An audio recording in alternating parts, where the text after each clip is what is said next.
Hi, I'm Chelsea Castro, lawyer turned psychotherapist and coach on a mission to help you live, work, and feel better. Welcome back to my channel where we use science to help improve your focus, increase your productivity, and decrease your stress so you can enjoy your ambition and maybe even your life if we dare. Again, let's get to work. This week, we're talking about screens. Yes, I said it. Screens. But don't worry, I'm not going to go down that typical rabbit hole of, oh, we're hurting our eyes, oh, it's the blue light, so on and so forth. We have a lot of that information and it is legit. Please do ask your doctor about it because these peepers did not evolve to stare into these light boxes that we call screens. They just didn't. But that is a matter for the eye doctors to focus on. In our short time today, I want to talk about the psychological impacts, okay? Because we also did not evolve to take in so much information from so many different devices that are just at arm's reach for us. And as such, our brains have a pretty hard time with it, and we suffer consequences from it. And we all know that there's increase in depression, increase in addiction, and so on and so forth for pretty much every high intensity professional, including and especially lawyers, or pretty much anybody in a C-suite position. And that screens play a role in that. But is there anything more than just those headlines? Like, what is underneath that? Let's take a few minutes to talk about it. So there are practical psychological consequences to our constant reliance on screens. And yes, we could go down the whole technology addiction rabbit hole, but let's keep it simple. And if you are not, please tell me how you're doing it, but we, as professionals, tend to, in general, always be on alert for the next message, whether that be on Teams, Slack, iMessenger, you name it, WhatsApp, for the next email, for the next call, although not so much anymore. But either way, no matter which app we're going to call it, we are always on high alert for the next thing that's coming in. And not just, oh, is something going to come in, but, oh, the next thing I have to respond to. Yeah, you know what I'm talking about. The always having to be on so that you can respond. Not exactly fun, is it? And at the core of that, for most of us, there's going to be a core belief or assumption that we must always respond immediately. And I know you guys, like many of my coaching clients out there, are going to say, oh, but we have to respond immediately. That's part of the job. And for some of you, some of the time, yes.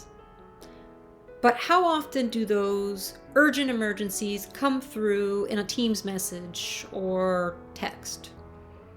Isn't that usually what the phone call is reserved for? Or urgent in an email? Or urgent in the beginning of a text? So that brings me to my first point. We have created such a close connection, not a correlation, but a causation relationship between our need to react and just the sight or the thought of our very own phones.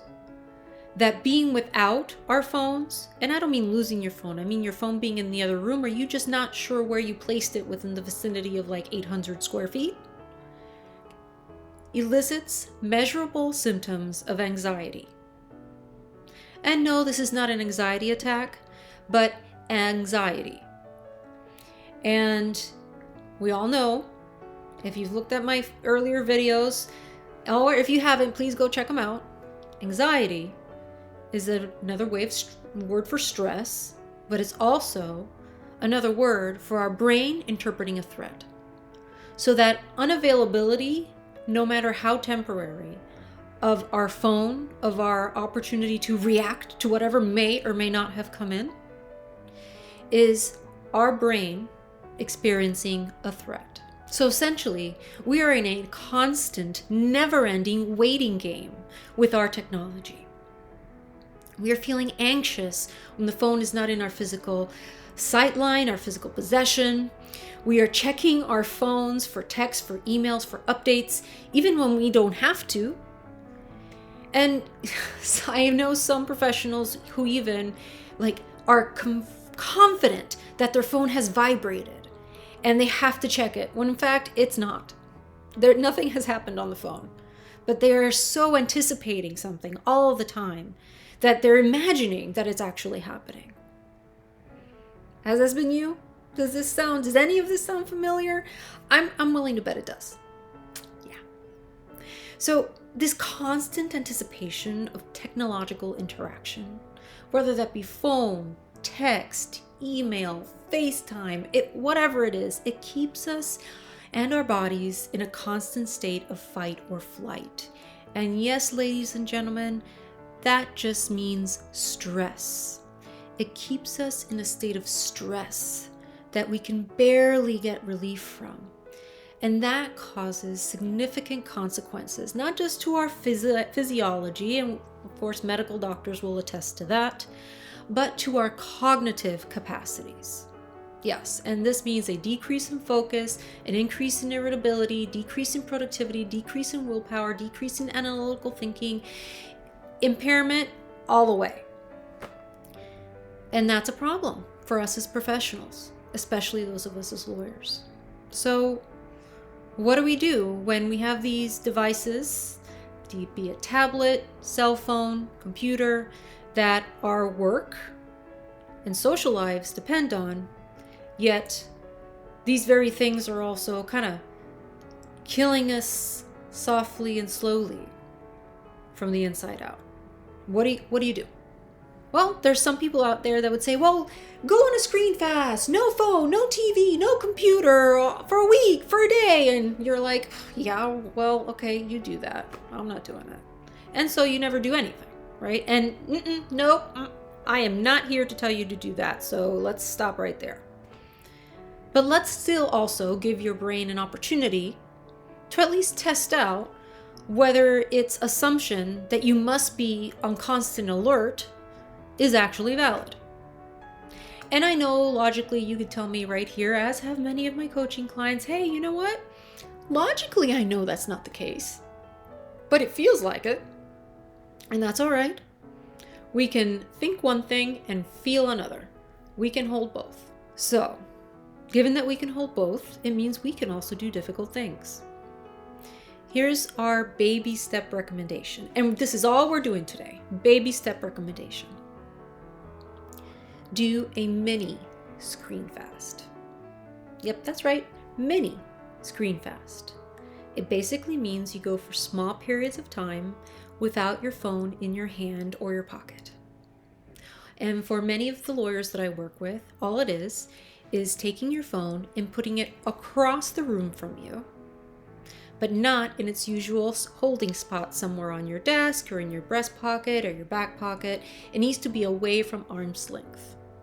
Because how many of us, at some point during the workday, when we are perhaps procrastinating or wanting a break, we automatically reach for that phone or reach for the phone without even thinking about it. Give your brain, even if it's just for 2 minutes, an opportunity to not look at the screen as a source of comfort. That's all. Mini, very mini. It's all about the baby steps. So we have placing your phone away from you when you're working. Of course, not taking it into the restroom with you. Let's just be frank. Not only will this help save many a phone from a sink and, God forbid, a toilet death, but it's more sanitary. But yeah, spend those few minutes in there without a phone. And how about keeping your phone out of bed? I know, for some of you that is going to be drawing the line, and we can leave it there today. The point is, science has told us yet again that our reliance on screens has detrimental effects on the bodies. And psychology, and brain science in particular, has shown us yet again that our reliance and anticipation on that mode of communication has detrimental effects on our ability to perform cognitively. So instead of going all the way to one end of the spectrum and shutting everything off, just go a few intentional minutes per day without it. Let me know how it goes for you. Let me know if you're already doing this and how it's working for you. That's all for this week. Remember, I come out with a new science-based video every single week. So if you like this content and want to see more, be sure to like and subscribe below. Thanks for joining me yet again. Let's get to work.